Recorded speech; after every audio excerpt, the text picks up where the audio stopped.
नरेंद्र मोदी ने देश की राजनीति का स्टाइल ही बदल दिया। उस समय किसी को नहीं मालूम था कि वो कभी भारत के प्रधानमंत्री बनेंगे भी या नहीं, लेकिन केवल एक चैलेंजर होने के बावजूद ये दिलचस्प था कि सारी की सारी पार्टियां उन पर ही निशाना साध रही थी। उत्तर प्रदेश हो या बिहार, कर्नाटक हो या महाराष्ट्र, विपक्ष में केवल जाति के आधार पर गठबंधन हुए। उन्होंने न तो जनता के सामने कोई नीति रखी और न ही कार्यक्रम। और नरेंद्र मोदी ने किसानों, बेरोजगारों, कारोबारियों, राष्ट्रीय सुरक्षा जैसे मुद्दों पर वोट मांगा। नतीजा यह कि जो पूरी चुनावी बहस थी वो इस बात के इर्द गिर्द सिमट गई कि मोदी लहर है या मोदी लहर नहीं है। को वायदा करता हूं कि इस 21वीं सदी में नरेंद्र मोदी देश के प्रधानमंत्री नहीं बनेंगे। लेकिन यहां आकर चाय का वितरण करना चाहते हैं तो हम उनके लिए कुछ जगह बना रहे हैं। मेरी कार्यकर्ताओं से प्रार्थना है कि आप गुजरात की राजनीति में नरेंद्र मोदी ने फेंके गए पत्थरों से सीढ़ियां बनाना सीख लिया था। ये अनुभव 2014 की लड़ाई में खूब काम आया। चाय वाला कहकर उन पर व्यक्तिगत हमला कांग्रेस ने किया। नरेंद्र मोदी ने इसे अपने पक्ष के सबसे बड़े डिजिटल कैंपेन में बदल दिया। 2014 लोकसभा चुनाव में चाय वाला मुद्दा दूसरे मुद्दों पर भारी पड़ने लगा। विपक्ष इसको लेकर बचाव के रास्ते तलाशने लगा। इस प्रकार की भाषा नरेंद्र मोदी को तो जैसे ब्रह्मास्त्र मिल चुका था। विपक्ष की जुबान पर जिक्र एक बार फिर गुजरात दंगों का आया। मुझे पूरा विश्वास है कि यहाँ ऐसे तत्वों को आप कभी कामयाब नहीं होने देंगे जो जहर की खेती करते हैं, जो समाज को बांटने की राजनीति करते हैं।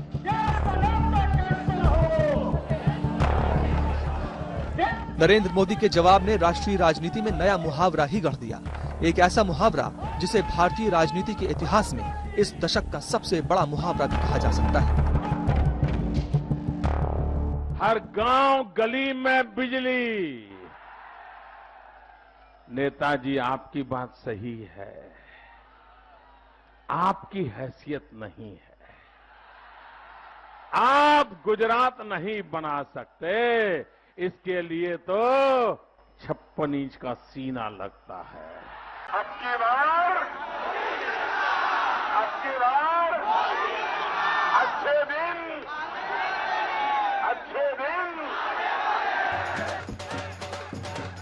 2014 लोकसभा चुनाव के नतीजे आए तो जनता ने अब की बार मोदी सरकार की मोदी की अपील पर मुहर लगा दी। अगर कुछ चला तो सिर्फ मोदी का करिश्मा। उन्हें ही लोगों ने सुना, उन्हें ही समझा और उन्हें ही चुना। 282 सीटों के अकेले बहुमत के दम पर पहली बार बीजेपी सत्ता में आई। कांग्रेस को सिर्फ 44 सीटों पर जीत मिली थी। कार्यभार, जिम्मेवारी,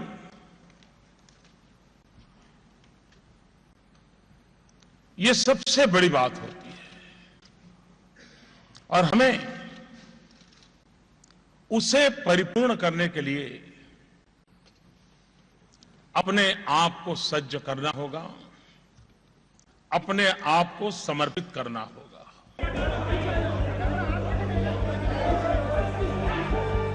बीजेपी ने शुरू से ही इस लड़ाई को छवियों की लड़ाई में बदल दिया था।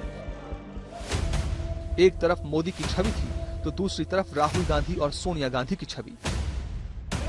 कांग्रेस ने राहुल को मोदी के टक्कर में खड़ा करने की कोशिश की, लेकिन मोदी की शैली, लोगों से जोड़ने की कला के आगे राहुल टिक नहीं सके।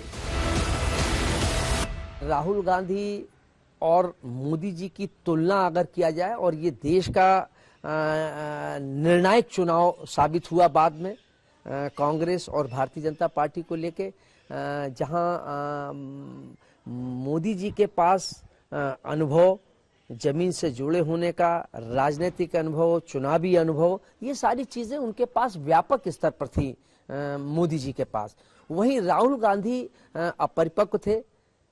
राहुल गांधी के पास ना तो विजन था, न राहुल गांधी के पास राजनीतिक अनुभव था, न ही वो जनता के पास उनसे सीधा उनका कोई कनेक्टिविटी रही है। मुख्यमंत्री नरेंद्र मोदी अब प्रधानमंत्री नरेंद्र मोदी बन चुके थे और जीत के बाद उन्होंने गुजरात को गुड बाय कहा। उसके बाद से ही गुजरात के नए मुख्यमंत्री के नाम पर चर्चा शुरू हो गई। यह बहस तेज हो गई कि उनका वो कौन सा सिपह सालार होगा जो उनकी गैर मौजूदगी में उनके विजन को आगे बढ़ाएगा, उनकी विकास की गाड़ी को आगे खींच पाएगा। नरेंद्र दामोदर दास मोदी। इसके बाद फिर शुरू हुई गुजरात के नए मुख्यमंत्री की तलाश। मोदी प्रधानमंत्री बन गए थे। श्री अमित शाह जी अब भारतीय जनता पार्टी के नए राष्ट्रीय अध्यक्ष होंगे। गुजरात के सबसे कद्दावर नेताओं में शामिल अमित शाह 9 जुलाई 2014 को बीजेपी के राष्ट्रीय अध्यक्ष बन गए। इससे एक चीज साफ हो गई थी कि गुजरात का अगला मुख्यमंत्री वही होगा जो इन दोनों का करीबी होगा। 21 मई 2014 को गांधीनगर के बीजेपी मुख्यालय में बैठक हुई। अमित शाह ने आनंदीबेन के नाम पर प्रस्ताव रखा और बीजेपी मुख्यालय में सर्वसम्मति से नाम पर मोहर लग गई। आनंदीबेन मफतभाई पटेल ईश्वरना नामे सौगंध लઉં છું કે। लेकिन एक साल बाद आनंदीबेन की सत्ता पर सवाल उठने लगे। गुजरात की सड़कों पर पाटीदार आंदोलन की लपटें उठने लगी।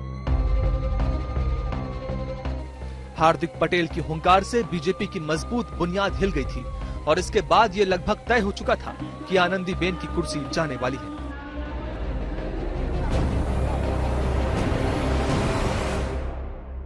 पाटीदार समाज में आनंदीबेन को काफी हद तक अपमानित किया गया। आंदोलनकारों ने, उन्होंने, समाज ने नहीं, समाज के जो बुजुर्ग लोग तो सब मानते ही थे कि आनंदीबेन की एक अपनी मर्यादा है सीएम के रूप में। लेकिन जो आंदोलनकार उस समय थे और वो काफी मतलब यंगस्टर्स थे, तो उन्होंने ये पूरी बदनामी या तो पाटीदार समाज को जो पिछड़ापन होने जा रहा है वो भी उनके खिलाफ क्या है कि ये आनंदीबेन के हिसाब से ही सब कुछ हो रहा है, ऐसा उनके ऊपर मतलब एक दाग सा लगा दिया। पाटीदार आंदोलन, निकाय चुनावों में बीजेपी का खराब प्रदर्शन और फिर गुजरात के ऊना से निकली दलित आंदोलन की चिंगारी के कारण आनंदीबेन पटेल की कुर्सी चली गई। जय भाई कमनीलाल रूपाणी 7 अगस्त 2016 को विजय रूपाणी गुजरात के नए मुख्यमंत्री बने। 2017 में गुजरात में फिर से चुनाव आए। 22 दिसंबर 2017 को एक बार फिर से विजय रूपाणी को गुजरात के सीएम का पद मिला। विजय रूपाणी जो थे 5 साल में काफी अच्छा काम किया है। कोविड के टाइम भी 2 साल रहे थे, तब भी अच्छा हुआ था। लेकिन जैसी पॉलिटिकली बात सुनने में आई थी कि पाटीदार फैक्टर भी काफी तब काम कर रहा था, तब भी काम कर रहा था कि पाटीदार फैक्टर भी नेतृत्व में आना चाह रहा था। विजय रूपाणी अगले 5 साल तक सीएम तो रहे, लेकिन यही वो दौर था जब कोविड आ गया। कोविड को संभालने में रूपाणी नाकाम हुए। अब बीजेपी को राज्य में मजबूत नेतृत्व की जरूरत थी, जिसके दम पर अगली चुनावी नैया पार हो सके। बीजेपी ने एक बार फिर से पाटीदार वाला दांव खेला। 13 सितंबर 2021 को भूपेंद्र पटेल गुजरात के चुनावी समर में बीजेपी के नए सारथी चुने गए। 2022 के चुनाव में चेहरा तो भूपेंद्र पटेल ही है, लेकिन असली लड़ाई प्रधानमंत्री मोदी के नाम पर ही लड़ी जाएगी।